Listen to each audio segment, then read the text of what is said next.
Okay. Hello, friends. Welcome to Music Nation Speaks, where we talk to musicians about their music journey, the impact of music in our lives, and also a little bit about our current music industry. And today we have the one and only Tay Cher Siang. Okay, so we'll get right into it. Right? Okay. How did you get started in music? What made you learn the piano? I'm not sure whether it's true when you were growing up, Yes. but for my generation, it was in the 1980s. Okay. I think like the new, like middle class in Malaysia started to, like become more and more. And so at that time, I kind of suspect that it was kind of like a sales pitch from piano companies. Yeah. In Chinese, they like to say, 学琴的孩子不会坏. So Ah. those who learn piano, those kids won't become bad kids. Yeah. Something like that. But then I would also say that it's kind of like a 虚荣心, like a vanity. Ah. A very vain kind of feeling of parents that, Yes. Middle class, we can spend. Okay, yay, Yes. go to piano lesson. So my parents said that it was me that said I wanted to learn piano, but I had no memory of that at all. Yeah. I just remember all the painful experience of having to go to piano lessons. Like really, it was. I didn't really enjoy it at all. So my few years of this learning 3 pieces a year, go to exams, and then you have to practice every day. My mom would put an alarm clock on top of the piano, say that you have to practice from here to here. So then she will go and do housework, which I will keep on changing The the time. time. And so that clock goes faster and faster. So anyway, so it wasn't really enjoyable at all. Yeah. And at that time, I think I was also not really a talented kid. That I wasn't really, some kids are like, wow, they feel so much with the music. Right. But for me, I didn't feel it. Right. Not until I attended middle school, and that was around 14, 15 years old. Then, psychologists or even, people do say that that's the time that you fell in love because of puberty. Nah. So you hear music. Music strikes you more. So at that time, same thing. Like, of course, try to chase after some girls. Yeah. So then this piano painful experience came in handy. So the girl that I tried to chase in my class, she also took piano lessons. Oh. And she's kind of quite good. She's a talented kid. Yeah. So I have some, some common language that we can talk about. Yes. And then I started to be kind of serious and started to practice without having to be, nagged by my mom. So that's where I started to kind of like, feel more about music. Right. You have other motivation. Right? Something like that. Something like that. But then at the same time, I would say that at that time, I really started to feel music. But it was mostly like classical music at that time. Okay. So of course the big few composers are Chopin, a little bit of Beethoven and things like that. Then really like feel that like romanticism with Chopin and stuff like that. And kind of feel myself like higher than everybody else. That time I even like become the in my class I was the kind of the music promoter. Oh. I would actually tell my friend, you want to listen to music? Okay, I will make a mixtape for you. At that time there's no YouTube, no nothing. Yes. So I actually started to use my pocket money to buy a lot of CDs. Oh. And then at my parents' house there's a hi-fi set. Yes. Got the CD and the cassette. Yeah. So I will make mixtape for them. So from CD into cassette. Yeah. And even I make like the best of kind of thing. I choose the good ones and then make a cassette tape of like 20 tunes in there. Yeah. And then listen to this. This is going to change your life. that kind of thing. Wow, so you were the DJ. I was the DJ, yes. Wow. Yeah. So I started to really promote music lah. Yeah. Of course, at the same time, got some opportunities to play on stage. In school? In school, yes. So I jokingly said that I was the only one that get to sit down where the whole school, including principals, have to stand up because I played the school anthem. Oh. So from that kind of experience, Yes. I get more and more interested into music. Right. And even though the girl not really happened, but still, the music start to really bloom in me. Yeah. And then slowly, because of that time, also started to pay a lot of attention to, let's say, literature or like movies, films. And then, I kind of look at myself as wenqing of that time. Wenqing? The kind of thing that I kind of look down on popular culture, but more like, at that time I kind of like pride myself of reading, literature, but that kind of, really put down the root of what I'm doing now. So for me, so from there I started to keep in touch with jazz. And jazz at that time was really new, at least in my small town that I grew up at. Right, where you from? Malacca. Oh, Malacca. wow. So in small town, like, come on, what the hell is jazz? Yes. But from films, from even some advertisements. Yeah. At that time, it's very rare that you can hear this kind of exotic sound. But suddenly, one advertisement suddenly used the jazz tune as the commercial music. Yes. Then suddenly, like, what the hell is this? Yes. And then in Malacca, there's this really old record store. So one day I was just passing by, came back from school, and heard they were playing bossa nova. And so that sound really grabbed me.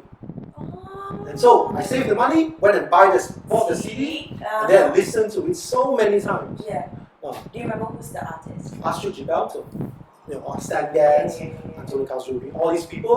So at that time I was like, wow, what the hell is this? Yes. I really love this. Right. So I got even more into music until the point that I kind of like gave up on my study already. As a Chinese school student, we have this UEC exam that is like the big final exam. But at that time I was like, okay, music is my life. Yes. Kind of thing, So kind of like, didn't really do well in that exam because I was really all into music. Yes. Right. So, okay, let's backtrack a little bit, right? Sure. So, you said that your parents were very encouraging. In a way. Because pay all these fees, all this while. Yes. But to say that encouraging is also, I kind of like, when I said that I wanted to study music, then it was their turn to be worried. What the hell?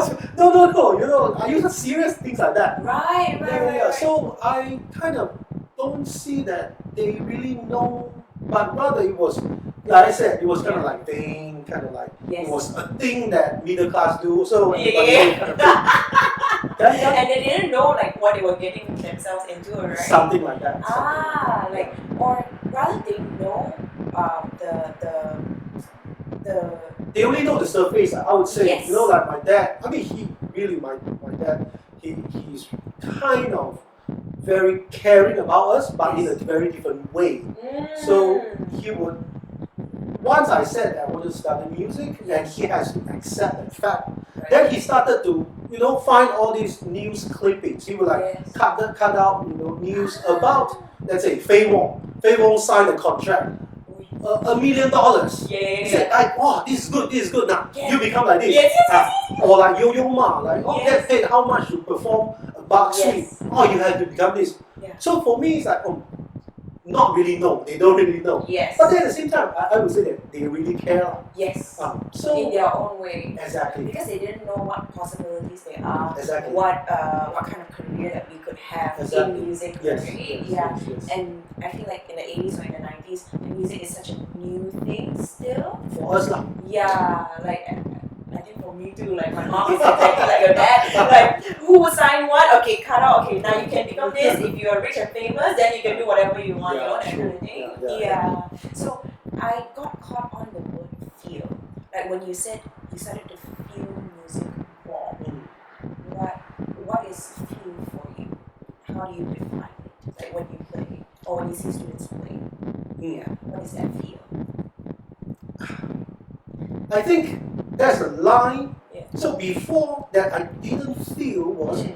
I just do it mechanically. Yes. It was something that try to play something that's printed on a page, Yes. and then just the finger just move, and then, but it You didn't read really, and you it didn't really go in. I'm just kind of like a conduit, and then it went out, and Yeah. I don't even feel anything. Right. When I started to feel music, I would even say that like I remember that one moment that I listened to Rachmaninoff Piano Concerto Number 2.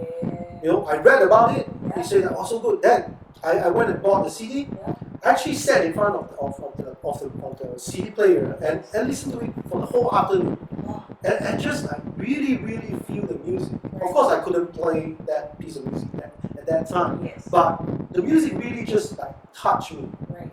So that's I would say I felt is from there on, and I started to have a lot of imagination. I mean, Yes. it doesn't have to do with what Rachmaninoff was thinking when he was writing, but Yes. I make stories of my For own. yourself. Yes, Yeah. when listening to music. Yes. So that's I think that point is that okay, then I really know music, and then after that I start to try to make my own music kind of thing. So I said I because personally really like I said when I didn't feel music, I really didn't feel music. It was just note volume, right? Yeah, exactly. So Yeah. So did that triggers when you said make music of your own? Did that trigger the songwriting? Definitely. Yeah. But then at the same time, I would say that when I think back to my youth, Yeah. also I kind of say, I would say that I was kind of lazy, and also like didn't really know much. Yes. Like at that time also, when I was younger, I read a lot about music because music is hard to come by. You cannot just read and then try to listen to something that match with what you read. So I could only just keep on to accumulate informations. And when I come across a CD that I can afford, then only I can put it together. Yes. So I have a lot of information, but not a lot of sound, and also I was lazy to really try my hand on trying to write music. I remember at one point that because I also joined my school's Chinese orchestra. So like all this classical music, I had the idea of I want to like make this into a Chinese orchestra arrangement. But I tried. Also a little bit like I have a lot of ambition, but not enough ability. Yeah. So right. Then try to play. Yeah. Sound like shit. Also, kind of think like, oh shit. Like in our head, it sounds so grand. Exactly. And so that's the whole.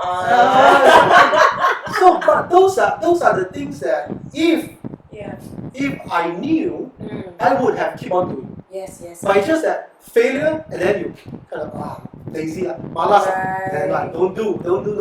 But later on, pick it up again. Then only like you accumulate the ability. Yes. And through practice, through action, I think action is one of the most important things. Right. Don't think too much. Yes. And also, of course, you want to feel good about yourself and all that. Who don't want to be like first opus is the masterpiece? Yes. Who don't want that? Yeah. But I have to say that I look at myself more and more. I know that I'm not genius. Yeah. I'm not prodigy or anything. It's just through doing, then you learn a lot of skills. Right. So I would say that if younger I knew that, maybe could have kind of like earlier. Yes. Earlier I could reach the point I wanted to reach. Yes. But then you learn along the way. Yes, you live and you learn. Yeah. So how was the transition from classical music into jazz music? Okay, so I heard the music and I loved it, but really didn't know how to do it. Like Yes. It was even a magical thing to read that people actually improvise. Yes. At that time, wow, how is it even possible? Can you even improvise? Yeah. Fun go, yeah. At that time, without a score, I can't even play Happy Birthday. Like it's a sad truth, but when you think about it, it's like, you know, you spend years, spend so much money, but cannot even play. Yeah. How? Yeah. So just this kind of thing, when I read the documentation about them or just making things up, I was like, you know, actually my friend even asked me, are you sure what they are saying is true? Yeah. They doubt. They doubt it. Actually, yeah, true also. Right. I cannot tell because I couldn't do. Right. So, but then, luckily, at that time, ICOM just opened. So it's towards my end of my high school years. Wow. And ICOM just opened. They put a big advertisement on paper, and my dad was the one who, nah, this one. Good school. Something like that. So at that time, I haven't even finished school yet, so I took a bus, came to KL, visited ICOM. And then on the walls of those practice rooms, I saw pictures of like Lester Young's, whatever, all these jazz musicians. So I had a lot of confidence. This is the school I want to come to. So I attended ICOM. You were in ICOM? But I was only there for 8 years. Oh. And then what happened? I was quite rebellious in a way. So I wanted jazz. I wanted jazz. So I came and I learned the basic of that, which I'm really grateful. Yes. But then at the same time, we were asked to take some electives. Stuff. At that time also I was quite, in a way, my dad, even though he supported the school fees and all that, but I always have that thing like I want to rely on myself kind of thing. Yes. And then so I started to work part-time. Yes. And then electives like mathematics, 3 credit hours. Yes. But you know like Chinese school students, come on, this mathematics is like bloody hell. I can do it with my eyes closed. Why do I have to spend at that time 1,000 over ringgit? Yes. A lot of money at that time. Yes. To take this bloody elective. Yes. I don't need this. Some more the like very young people are like very proud. And then the professor kind of like did one wrong. This is wrong. Then you're bad. And then I wrote letter and then I don't want. But five and then like okay, screw this. I'm gone. Something like that. But I learned what I want to learn. Right. The playing part, like basics. Yes. Yeah. So who was your first teacher in? Actually Nicole Lee. I don't know if you know her. Yeah, I'm very grateful to her. Is that I mean, in a way that because I came in zero. So with her way of teaching, I pick up the basics. Yes. And from there I explore. Yes. Wow. Okay. So after ICOM, where did you go? I actually got a job playing in Genting casinos. Wow. Kind of like a part-time thing, but kind of paid well for a young person. Yes. So I played there for 6 months. And also, even when I was studying in ICOM, I actually worked part-time in Tower Records. So for me, a lot of the input are from all this. So at Tower Records, I specifically say I want to work in the jazz room. So I get to listen to any music I want, and read the liner notes. Yes. So that from there, you know, all these things that I wanted, I got. So how important is it to outsource your education? Like for me, like I learned the most when I attend gigs, when I attend jam sessions. That's actually, I would say, even more important than schoolwork. Not to say that you forego schoolwork, but actually, for any person who has slightly little bit of talent, taking care of schoolwork shouldn't be too difficult. But with like maybe 60% of your energy should spend on this. Like you said, outsource of schoolwork. Really, like when I was studying in the States, most of my time actually I spent outside. Right. Where did you go? I was in West Virginia University. Oh. Yes, WVU. How long were you there? 5 years. Yeah. How was it like? Very good. Yeah. One of the best experience of my life, I would say. Yeah, and I would say in the university, same thing. Yeah. Is that I fulfill my responsibility Yes. and play gigs and all that. And also, I think compared to say in Boston, so where I was at, we get more opportunity to play because of course the competition is not that high. Yes. And It's not as saturated with musicians. Not saturated at all. Yeah. So we get to play, and from there we learn even more, isn't it? Yeah, hands-on experience, right? Exactly. Yeah. So, okay, then what would you say, how would you compare the West and the East, like in terms of the jazz community?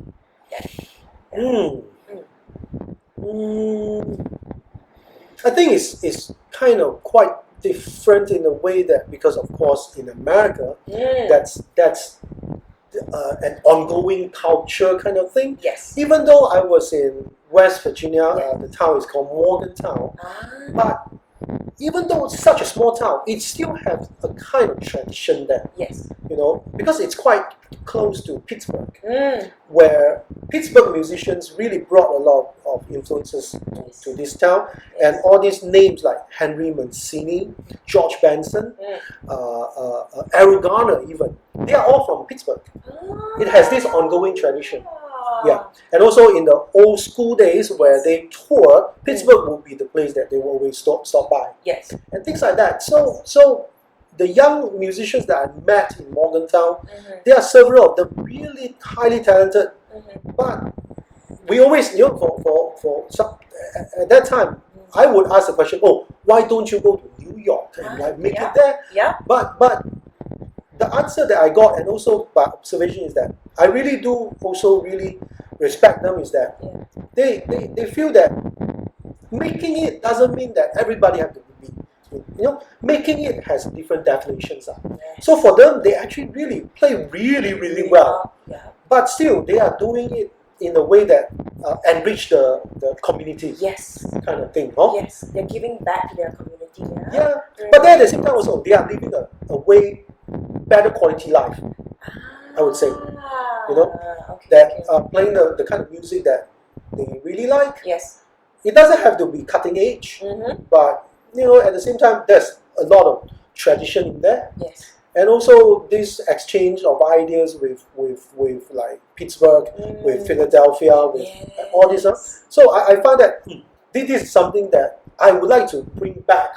Yes. And also that spirit of touring and playing at places that a lot of people always, like making it is playing at Carnegie Hall. Yes. Does it have to be? Not really. I mean, of course, why not? Right. It will be good. Yes, but if there's no opportunity, you just create opportunities. Yes. So in Morgantown, even though that not really a jazz scene to speak of, but still, we put out jam sessions and also concerts from time to time.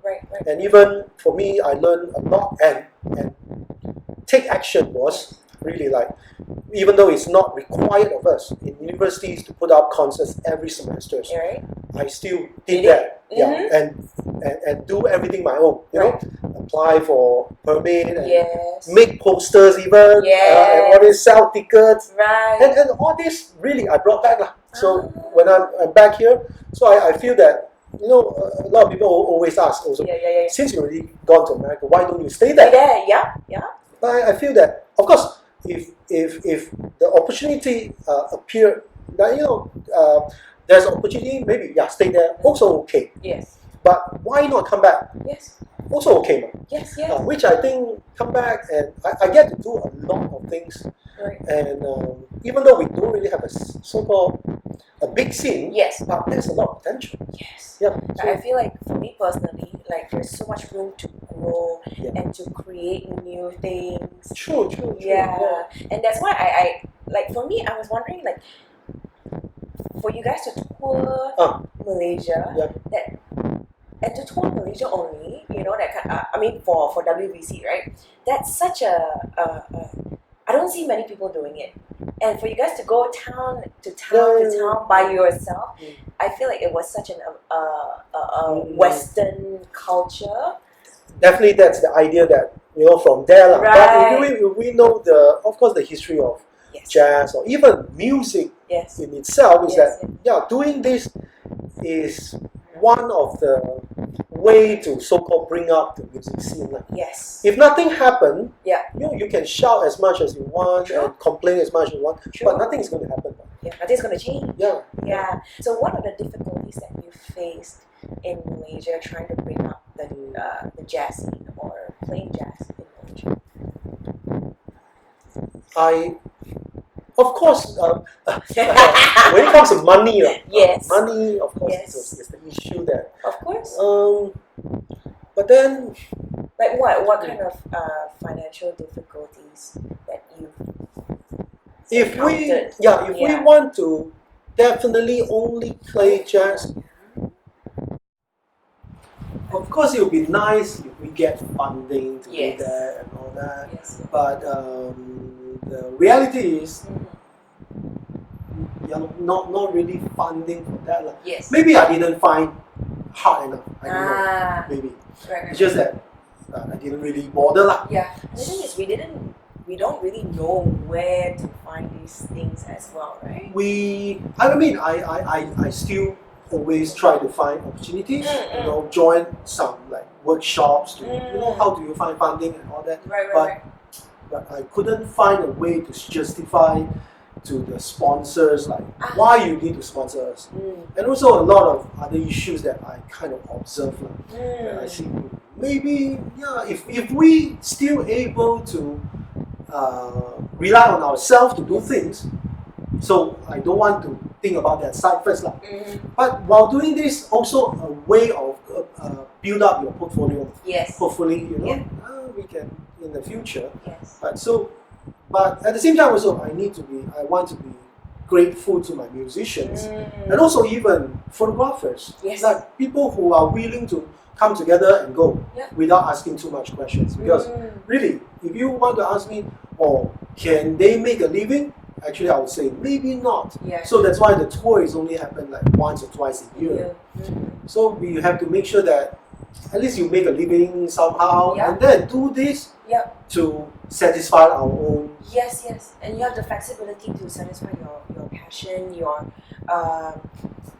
satisfy your soul a little bit, right? Yes, definitely. So it's a balance. Yeah, right. But then at the same time, I find a lot of satisfaction playing in like small towns. Yeah. A lot of times people do ask, they know jazz, man. We don't try to explain, and we don't try to. I don't want to use educating. No, not really. Yeah. But rather like sharing that why I find this so nice. Yes. And usually when after this kind of concert, you find that a lot of people like, wow, Malaysia also got this. Yes. We always like to say that Malaysia also got this. Yes. We just don't come out of KL. Right. And how are the responses like when you guys go on tours in outside of KL? What are people saying? Well, I mean, if we successfully play a concert, Yeah. then usually the response is always quite positive. Right. It's just that I think the problems that I'm facing always is that finding the right host. Really, like all these locals, I can't really go and sell tickets to people that I don't really know. Yes. So organizers. Organizer need to kind of spread the words, and hopefully more people will come and make this worthwhile. Right. Actually not just Malaysia. Actually, for the past, starting from 2004, I would go into China every year until 3 years ago. We stopped going. Why? For 10 years, we actually every year we went for a tour, and the biggest that we went was 2014. We went to 22 cities and played 25 concerts in 1 month time. God. Yes. That was like the high point. But also, all no funding, no nothing. So we by yourself. Yeah. So like a band, WVC. Yes. We went and then every night a different cities. Right. So same kind of concept lah. Right. So from this club owner, he will introduce another one. Then I will just make this line up, and then I did this. But then after a while, of course, everybody have their own family, and then things start to get harder and harder.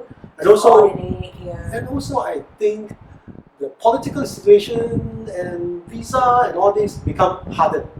So we feel that maybe not worthwhile already. Right. So then we focus on Malaysia. Oh. Yes. So how easy was it to get into China last time? Last time was quite easy lah. It's just like tourist visa and also I'm quite well versed in Chinese and all that. And for some reason also like I managed to just from this person and we didn't get cheated and things like that. We managed to do that. So it was quite an achievement in a way. But it's just that still not sustainable. That's the thing that I always see. Same thing with Malaysia too also. The sustainability. I'm looking at this now is that we can go there, Ipoh, we have been there for how many years already. It's just that every time seems like move up, then move down again. Things like that. Why do you think that is? Like, why do you think people aren't maybe aren't as warmed up to? I guess it's just always same. Then at the same time, I think it's also not an essential thing. Meaning that music is music. I don't know. I also still thinking like. But do you think so general public we have to keep pushing, right? Like we're pretty stagnant. But I do think there's an increase in people learning how to play jazz. Yes, definitely. Right. But then at the same time also I would see a lot of the failure rate is quite high.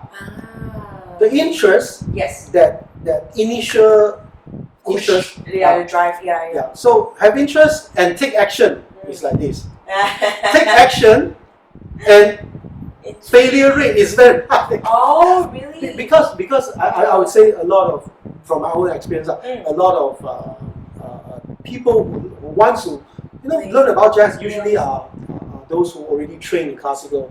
So that leap of faith is quite important. So take action, take lesson. But once take lesson also, a lot of times that it's not as expected meaning that because as you know, jazz has to totally switch off, change your mindset. But theory wise it's the same. Classical theory it's actually applicable. But the doing is you need to. But I also understand now. Like when I was entering ICOM, I can play like fantasy impromptu, better than Jay Chow and stuff like that. Then go to jazz, like a baby, bloody hell. But I love it so much, I don't care. But for a lot of like diploma holders, they are like, what am I doing? And then the mother will scold them. Oh, you play like that? I give you so much money, you play like this now. What the hell? Things like that. So if you cannot cross that hump, then you fail. So what? I mean, okay. So there's so many questions that I want to ask.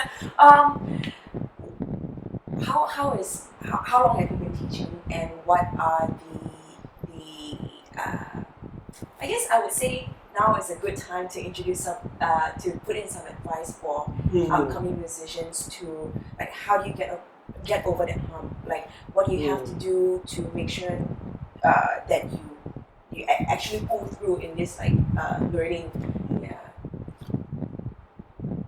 Be realistic, I guess. Sometimes, of course, we want to be calm and especially young people. I also understand that Hiromi. Wow, I'm not playing with Hiromi.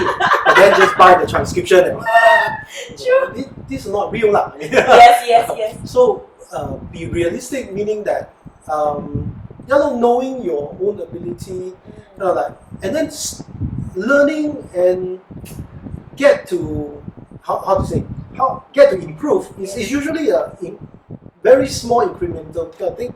But this thing is that if you can retain. Yes. It's going to be with you forever. Forever. Ah, Yeah. yes. And some, I'm sorry. I feel like sometimes like the incremental stuff are the things that we don't usually notice because it's not a huge jump, right? No. So a lot of times our patience.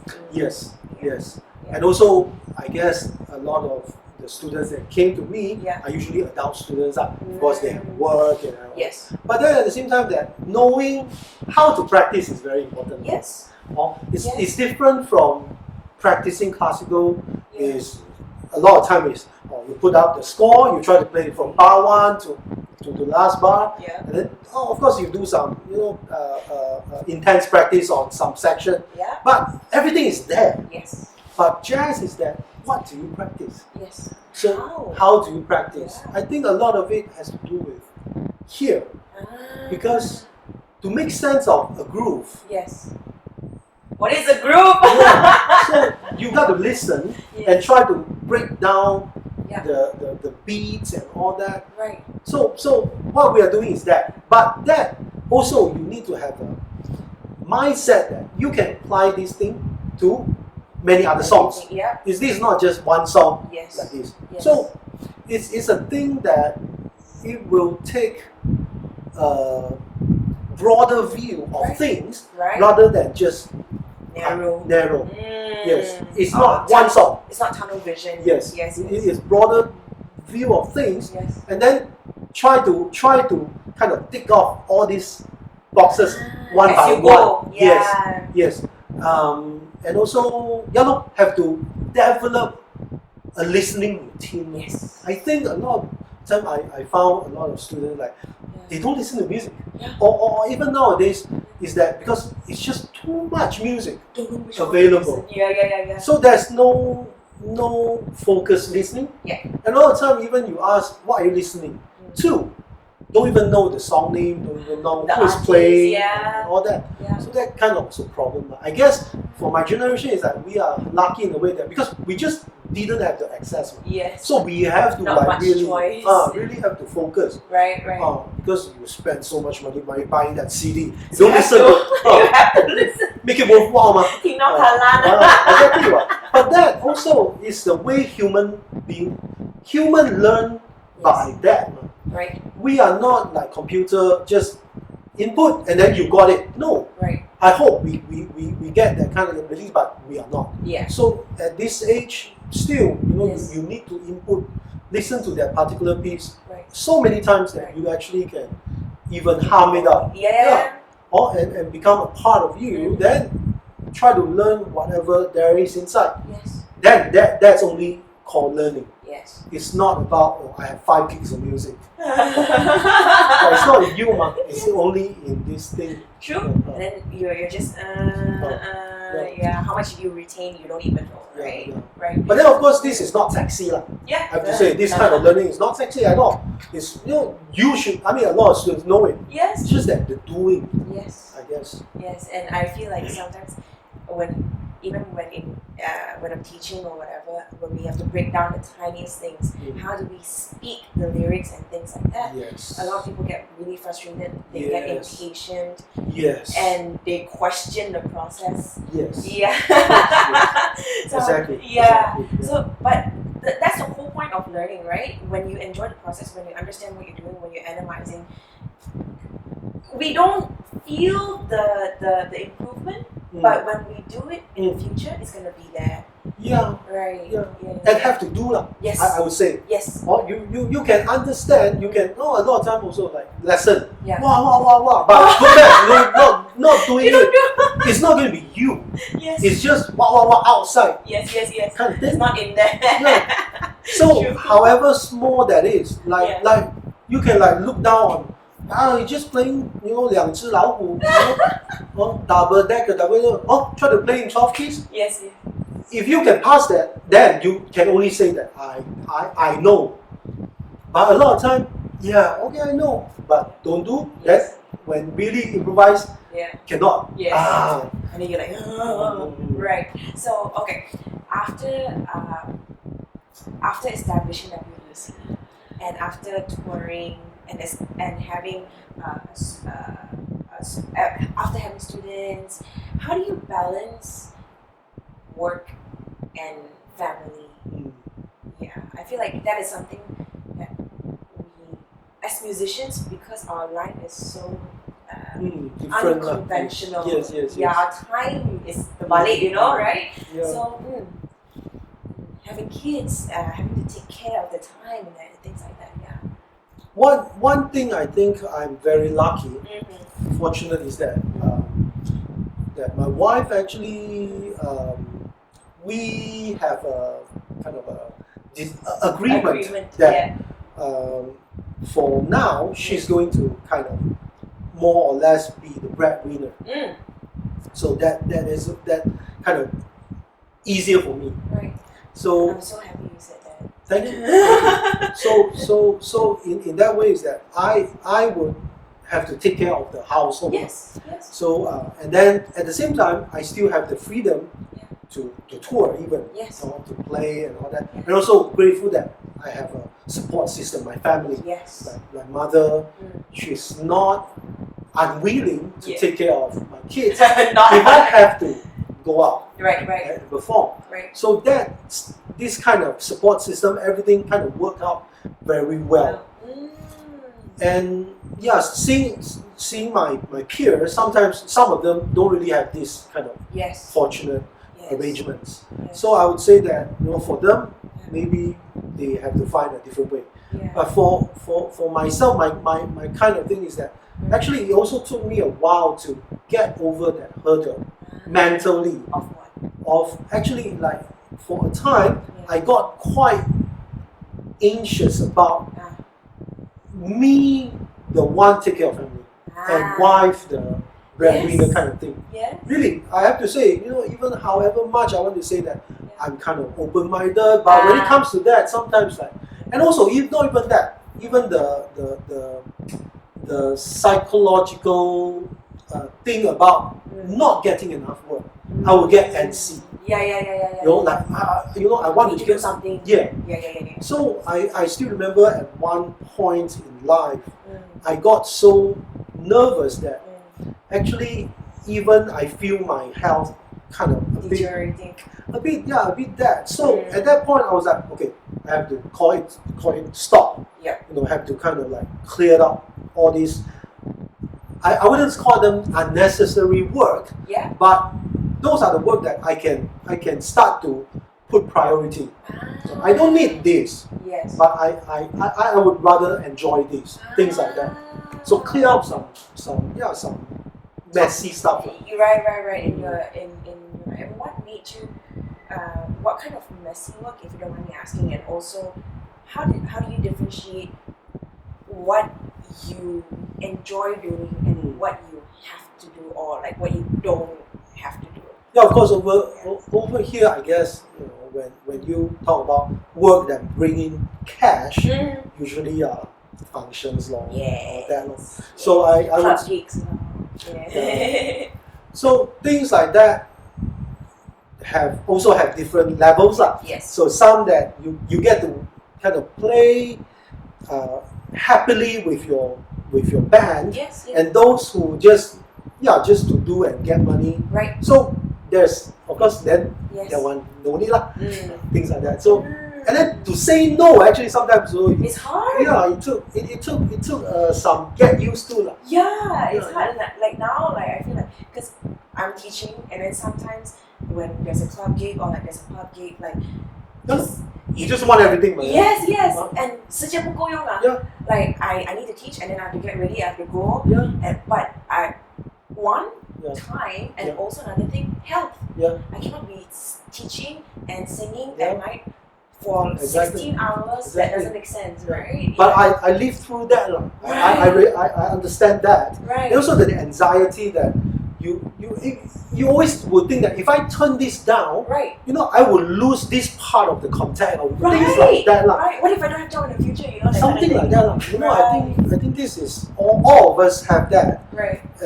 But the art of saying no in a way that still kind of keep some kind of contact still there, but that's something that we all have to learn. Finesse a little bit. And also kind of slightly easier on yourself like, sometimes. Huh? Yes.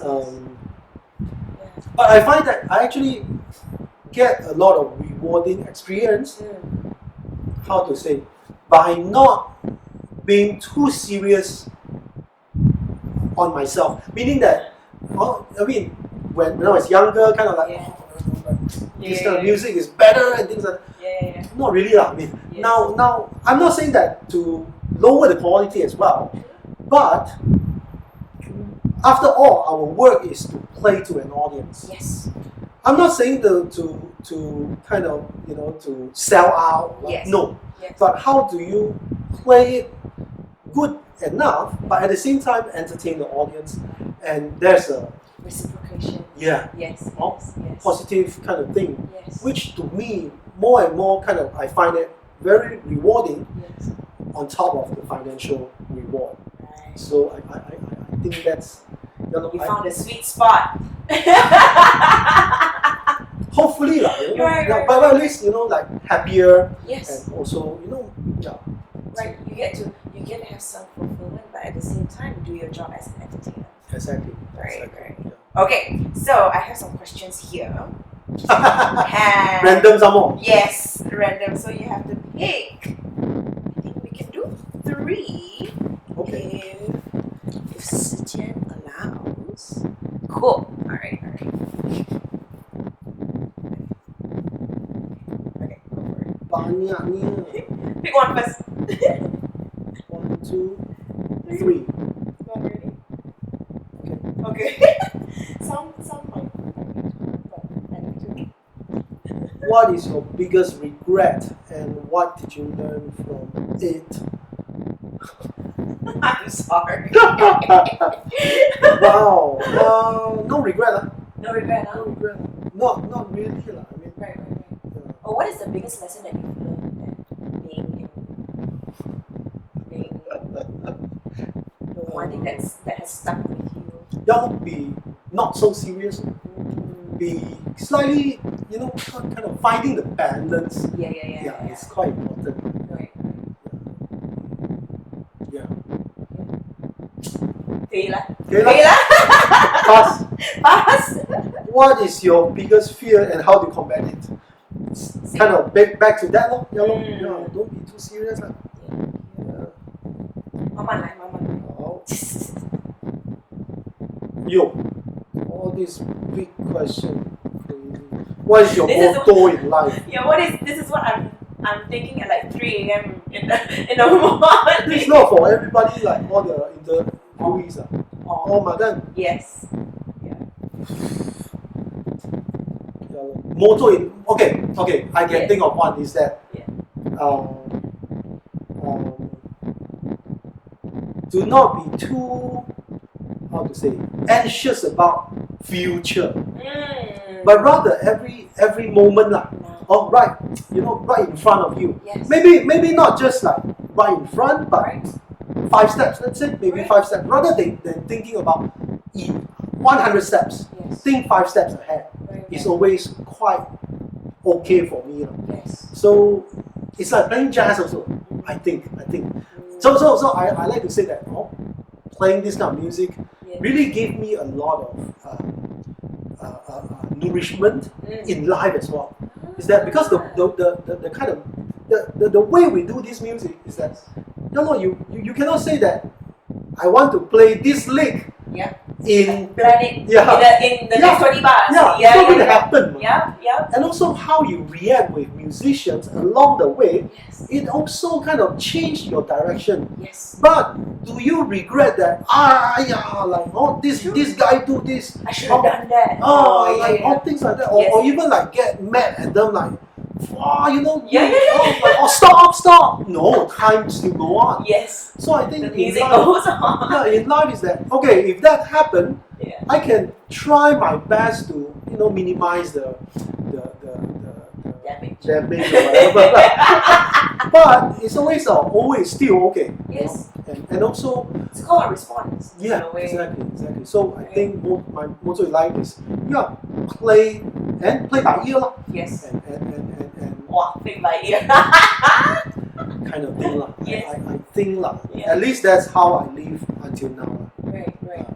Once I learned that Right. that truth. Right. Instead of just being really rigid. Yeah. 在一个框框里面。Right. Okay, last one 啦。 Okay. Groove or harmony? If you have to pick one. Personally, Yeah. I'm more of a harmony person. Yes. But I know that I need to groove. I guess this is my answer. Okay. Yeah, I will work a lot on harmony. Yeah. But I think groove is something that I'm not blessed with. So I'm not really equipped with that. Right. So I kind of need to work on that. Right. So yeah, that's my answer. Okay. Balance. Balance. This is very Chinese, you know. This is the Confucius 中庸之道. Oh my God. So of course this is very Chinese jazz, or Chinese Malaysian jazz or whatever. But it works. Like if it works. In a way, Right. And a lot of I feel like a lot of Tao. How do you say Tao? Morals. Tao. Tao. Isn't it? Like now Really? it become a buzzword already. Yeah. Like a lot of it intersects, and sometimes when we put music is just music, or literature is just literature, but we don't see the connections. Exactly like that. Yeah, right? Okay. So are there any other questions that I should ask, or are there any parting words that you would like to give to friends or students? I think for everybody, I think is that I guess prepare yourself. Yes. Make sure that you can prepare yourself the best you can, Yes. and then do it. Don't think too much already. Yes. Don't so much about it. Just Do it. Just do. And we're sponsored by Nike. Just do it. Okay, thank you so much Thank you. for today. Thank you so much for listening, and we hope to see you guys